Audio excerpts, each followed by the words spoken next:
Shalom, Bapak Ibu Saudara yang dikasihi oleh Tuhan. Berjumpa kembali dalam renungan keluarga Kristen. Bapak Ibu Saudara, kita dapat berjumpa bersama hanya karena kasih setia Tuhan, hanya karena pertolongan Tuhan. Mari bersama-sama kita naikkan syukur kita kepada Tuhan Yesus, Allah yang setia, yang sudah memberkati kita dan menolong hidup kita. Mari kita berdoa. Bapa kami yang di sorga, kami naikkan pujian bagimu. Kami bersyukur bagi Tuhan. Kami tinggikan Tuhan, Allah yang dahsyat, Allah yang sudah memberi kami kekuatan baru. Setelah kami melewati malam, kami dibangunkan dan kami diizinkan menikmati berkat-berkat Allah di hari yang baru, kesempatan yang luar biasa. Terima kasih Tuhan, kami bersyukur. Demi nama Tuhan Yesus, kami juga memohon pertolongan Tuhan. Kami akan merenungkan firman-Mu. Tuhan Yesus, tolonglah kami, sehingga hamba-Mu serta Bapak Ibu Saudara di tempat masing-masing, hari ini kami mengalami lawatan kuasa Tuhan. Demi nama Tuhan Yesus Kristus. Amin. Bapak Ibu dan saudara-saudara yang dikasihi oleh Tuhan, sebagai murid yang mengasihi Yesus, apa yang harus kita lakukan? Marilah kita melakukan apa yang menyenangkan hati Tuhan, apa yang Bapa rindukan. Sebagai murid yang mengasihi Yesus, mari kita bersama belajar hidup untuk melakukan firman-Nya. Dalam pertanyaannya yang pertama, Tuhan Yesus menanyakan kepada Simon Petrus, "Simon Petrus, apakah engkau mengasihi aku?" "Ya Tuhan, benar, engkau tahu aku mengasihi engkau. Maka rawatlah, gembalakanlah, pimpinlah anak-anak dombaku." Hari ini kita akan belajar hidup mengasihi Yesus. Murid yang mengasihi Yesus itu adalah murid yang terus melakukan tugas penggembalaannya. Di dalam pertanyaan yang kedua dan ketiga, ini adalah pertanyaan yang sebenarnya objeknya sama, diarahkan kepada domba-domba atau domba-domba dewasa, atau menunjuk kepada induk-induk domba, menunjuk kepada domba-domba yang sudah sebenarnya lebih besar, terlihat secara usia lebih matang, begitu ya. Bapak, Ibu, dan Saudara yang dikasihi Tuhan, dalam bagian ini kita mau diingatkan oleh Tuhan begini. Saya mau membacakan ayat yang ke-16 dan ayat yang ke-17. Kata Yesus pula kepadanya untuk kedua kalinya, "Simon anak Yohanes, apakah engkau mengasihi aku? Apakah engkau filia kepadaku?" Jawab Petrus kepadanya, "Benar Tuhan, Engkau tahu bahwa aku filia kepadamu." Kata Yesus kepadanya, "Gembalakanlah probatonku, gembalakanlah domba-dombaku," menunjuk kepada domba-domba yang telah dewasa. Kata Yesus kepadanya untuk ketiga kalinya, "Simon anak Yohanes, apakah engkau mengasihi aku?" Pertanyaan ini membuat hati Petrus sedih. Petrus tidak lagi dengan cepat menjawab, seperti sebagaimana seorang Petrus yang adalah seorang sanguin, yang segera menjawab, segera berespon. Tapi kali ini responnya bukan dengan jawaban, tetapi dengan sebuah perasaan. Petrus menjadi sedih. Sesudah itu dia berkata untuk ketiga kalinya, "Tuhan, Engkau tahu segala sesuatu, bahwa aku mengasihi aku." Tuhan, Engkau tahu segala sesuatu, Engkau tahu. Segala sesuatu ini menunjuk kepada di muka bumi ini, semuanya tidak ada yang tidak diketahui oleh Tuhan. Menunjuk kepada kemahatauan Allah. ada relasi yang lebih mendalam saat Petrus menjawab di sini. Tuhan, Engkau tahu segala sesuatu. Di muka bumi ini tidak ada yang tersembunyi. Dan dilanjutkan ya, Engkau tahu bahwa aku mengasihi Engkau. Berbicara tentang hati, perasaan, pikiran yang dimiliki oleh Petrus. Sebenarnya Tuhan tahu seperti apa hidup Petrus, seperti apa hati Petrus, seperti apa pikiran Petrus, dan termasuk seperti apa, seberapa besar kasih Petrus kepada Tuhan Yesus itu Tuhan tahu. Jadi Tuhan Yesus waktu menanyakan ketiga kalinya, maka Petrus sedih, dan Petrus dibawa dalam sebuah pernyataan yang merupakan pengakuannya akan Allah. Tuhan tidak ada yang tersembunyi. Semuanya Tuhan tahu, jadi hatiku ini Tuhan tahu bagaimana kasihku. Kasihku, kasih filia ini yang mampu kulakukan. Kasih filia, kasih terhadap saudara, kasih yang sebenarnya tidak lebih besar dari kasih agape. Kasih ini, kasih yang diketahui oleh Tuhan. Tuhan tahu seberapa besar kasihku kepadamu. Tapi Tuhan katakan apa di situ? Gembalakanlah domba-dombaku. Bapak Ibu Saudara yang dikasihi oleh Tuhan, seorang yang mengasihi Yesus memiliki panggilan, memiliki tugas untuk melakukan tugas penggembalaan, tugas merawat. Siapa yang dirawat? Domba-dombanya Tuhan. Ada yang harus dipedulikan, ada yang harus diperhatikan.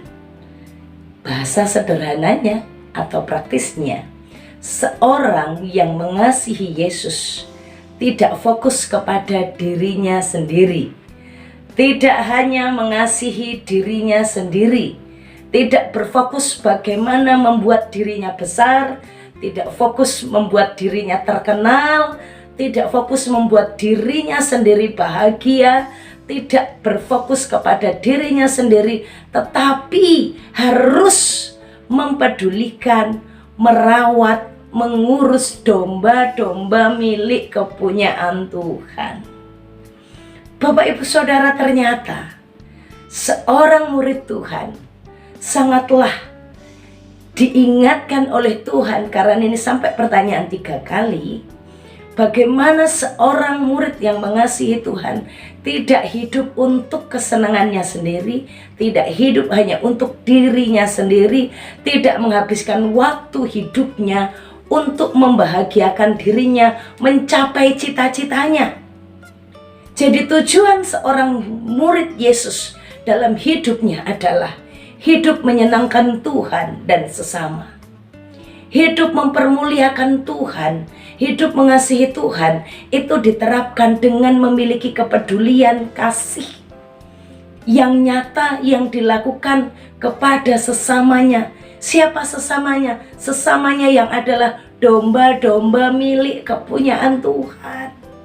Saudara-saudara seiman, saudara-saudara yang adalah sama-sama miliknya Tuhan.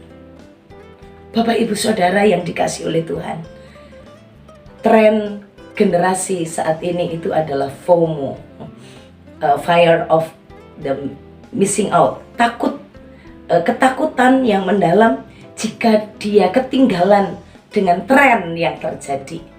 Maka dia akan mencari apa tren yang terjadi sekarang, dan tren itu dia lakukan. Dia malu kalau dirinya ketinggalan tren. Malu kalau dirinya ketinggalan tren, lalu dibilang dia missing out, dia tidak mengikuti tren yang ada. Harga dirinya menjadi lebih rendah. Maka banyak orang, banyak anak muda, banyak juga generasi ini, orang-orang dewasa muda yang mengarahkan hidupnya, menggerakkan hidupnya, bekerja untuk bagaimana supaya dirinya tidak ketinggalan tren.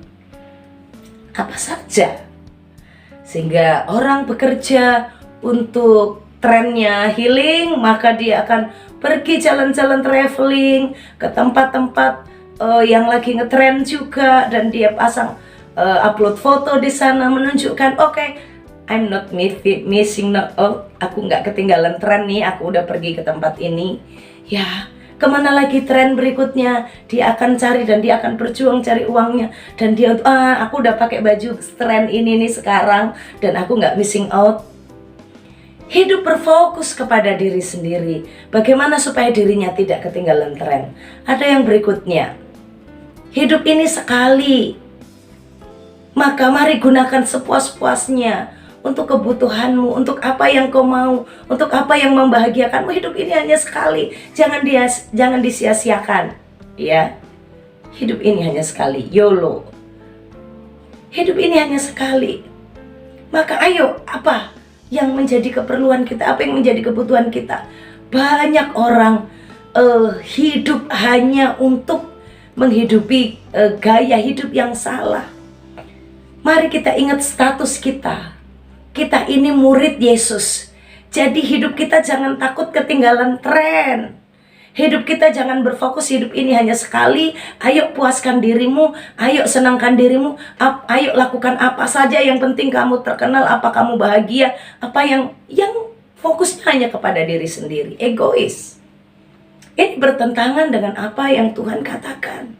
Seorang yang hidup mengasihi Yesus, seorang murid Yesus, dia tidak akan pernah ketinggalan. Tak pernah takut, tidak memberikan dirinya takut kehilangan tren. Tapi takutlah kita, takutlah murid Yesus saat dia hidup hanya untuk dirinya sendiri dan tidak melakukan amanat yang Tuhan berikan, yaitu mempedulikan anak-anak domba, mempedulikan domba-domba, mempedulikan domba-domba yang dewasa, mempedulikan. Apa maksudnya? Jadi domba-domba dewasa itu perlu juga digembalakan, perlu dirawat, perlu diperhatikan, perlu untuk dibimbing, perlu untuk dijaga, perlu. Kenapa? Karena domba yang dewasa bisa juga terluka. Jangan berpikir kalau domba itu sudah dewasa maka dia tidak akan bisa terluka, tidak. Ada waktunya domba dewasa itu juga terluka. Ada waktunya domba dewasa itu juga lapar. Ada waktunya mereka itu juga sakit dan perlu dirawat. Sobat muda, Bapak Ibu Saudara, apa yang menggerakkan hidup kita waktu-waktu ini? Apakah hidup hanya untuk mengikuti tren? Ataukah karena hidup ini sekali maka sekarang yang penting aku bisa mencapai kebahagiaanku, impianku, cita-citaku, ambisiku? Atau kita menggerakkan hidup kita sebagai seorang murid Kristus yang hidup mulai peduli dengan orang lain? Waktu kita tahu saudara kita sedang bergumul, sedang punya masalah dengan hati mereka, dengan anak mereka, kita punya waktu untuk telepon, kita punya waktu untuk berbincang dengan dia, kita punya waktu untuk mengunjungi dia. Hari ini hari libur Bapak Ibu Saudara, kemana Bapak Ibu akan pergi? Mengunjungi anak yatim piatu, mengunjungi saudara yang sakit, mengunjungi saudara yang sedang dalam kedukaan, menghibur saudara yang sedang dalam kesusahan, mengunjungi mereka, memperhatikan mereka yang adalah domba-domba milik Tuhan. Kemana hari ini saudara akan melangkahkan kaki saudara? Kita adalah orang-orang yang mengasihi Tuhan, orang yang mengasihi Tuhan, murid yang mengasihi Tuhan, tidak egois. Jika mengasihi Kristus lebih dari mengasihi yang lain, mari kita nyatakan ini dengan memperhatikan domba-domba kepunyaan Allah. Mungkin ada di gerejamu rekan-rekanmu yang sudah lama tidak datang ke gereja. Kemana dia? Apa yang terjadi dengan dia? Ayo hari ini berikan waktu untuk dia. Mungkin dia sedang tersesat. Cari dia, bawa dia pulang, gendong dengan penuh kasih, bawa pulang. Mungkin hari ini ada saudara yang saudara pernah tahu, dia kok dalam pergumulan yang begitu mendalam. Saudara bisa kunjungi dia, kuatkan dia. Kalau dia terluka hatinya dibersihkan, dibalut, bantu pemulihannya. Jangan hidup hanya untuk diri sendiri. Jangan jauh-jauh. Istrimu, anakmu sudahkah engkau pedulikan? Oh, engkau berpikir istrimu sudah dewasa rohaninya. Oh, istrimu lebih pintar berdoa. Oh, suamimu itu sudah pemimpin, sudah bagus, sudah hamba Tuhan atau sudah majelis, sudah pelayanan, nggak butuh saya, Bu Pendeta, nggak butuh. Oh, tidak begitu. Tugas kita adalah merawat, perhatikan, pedulikan.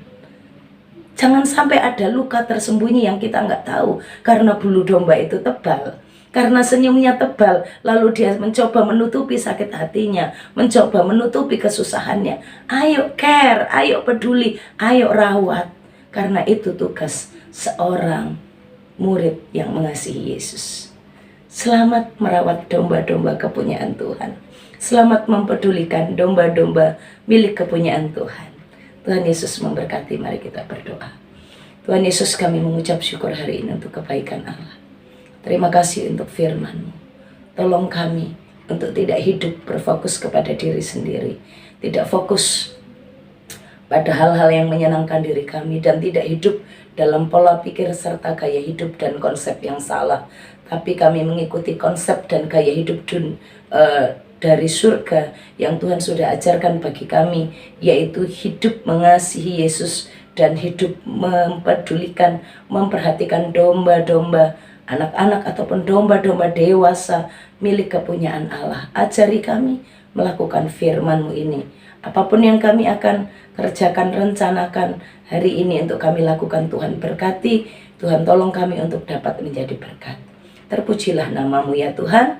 Kami mohonkan berkat untuk hamba-Mu dan Bapak Ibu Saudara yang saat ini kami bersama-sama belajar firman-Mu. Bapak Ibu Saudara, arahkan hatimu kepada Tuhan dan terimalah berkat-Nya. Tuhan memberkati engkau dan melindungi engkau. Tuhan menyinari engkau dengan wajah-Nya dan beri engkau kasih karunia. Tuhan menghadapkan wajah-Nya kepadamu dan beri engkau damai sejahtera dari sekarang sampai selama-lamanya. Amin. Tuhan Yesus memberkati. Shalom.